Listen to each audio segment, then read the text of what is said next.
নজর রাখবো পরবর্তী সংবাদে।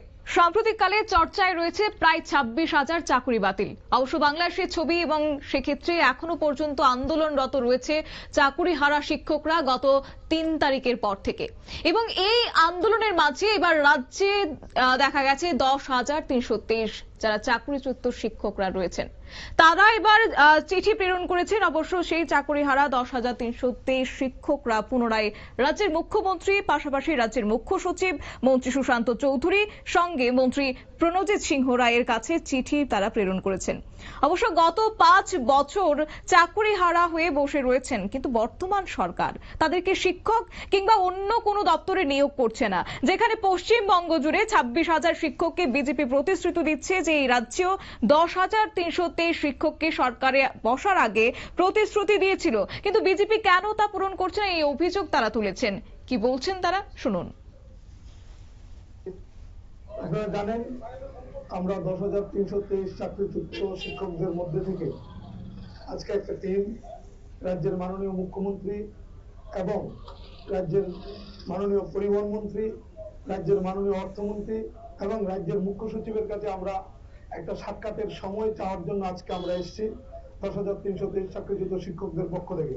কেননা আজকে প্রায় 5 বছর অতিক্রান্ত হতে চলেছে, 5 বছর অতিক্রান্ত অলরেডি হয়ে গেছে। আমরা আজকে চাকরিচ্যুত অবস্থায় আছি। আমাদের পরিবার নিয়ে সংসার প্রতিপালন করা খুব কঠিন হয়ে দাঁড়িয়েছে। এক দুর্বিষহের মধ্যে আমরা জীবনযাপন করছি। ইতিমধ্যে আমাদের মধ্যে 200 জন প্রয়াত হয়েছে। বহু শিক্ষক শিক্ষিকা এখনো হসপিটালাইজ আছে, বাড়িতে অসুস্থ অবস্থা আছে, কোনো ধরনের উন্নত ট্রিটমেন্ট করাতে পারছে না। তাই আমরা এর আগেও বহুবার রাজ্যের মাননীয় মুখ্যমন্ত্রীর কাছে আমরা চিঠি দিয়েছি। উনি হয়তোবা ব্যস্ততার জন্য আমাদের সময় দিতে পারেনি। আজকে আমরা আবার পুনরায় রাজ্যের মুখ্যমন্ত্রী সহ আরো 2 জন মিনিস্টার এবং মুখ্য সচিবের কাছে আমরা একটা সাক্ষাতের সময় চাইছি, যাতে ওনারা খুব সহসায় আমাদের প্রতিনিধিদের সঙ্গে কথা বলে ওনারা যে প্রতিশ্রুতি দিয়েছিল সেই প্রতিশ্রুতি পূরণ করা হোক। আমরা ইতিমধ্যে দেখেছি পশ্চিমবাংলায় প্রায় 26,000-এর উপরে শিক্ষক, অর্থাৎ একদিকে পশ্চিমবঙ্গে প্রায় 26,000, অন্যদিকে রাজ্যে 10,323, এবং সেক্ষেত্রে প্রত্যেকেই সমাজ গড়ার কারিগর ছিলেন এবং আজকে তারা চাকরি হারিয়ে বসেছেন।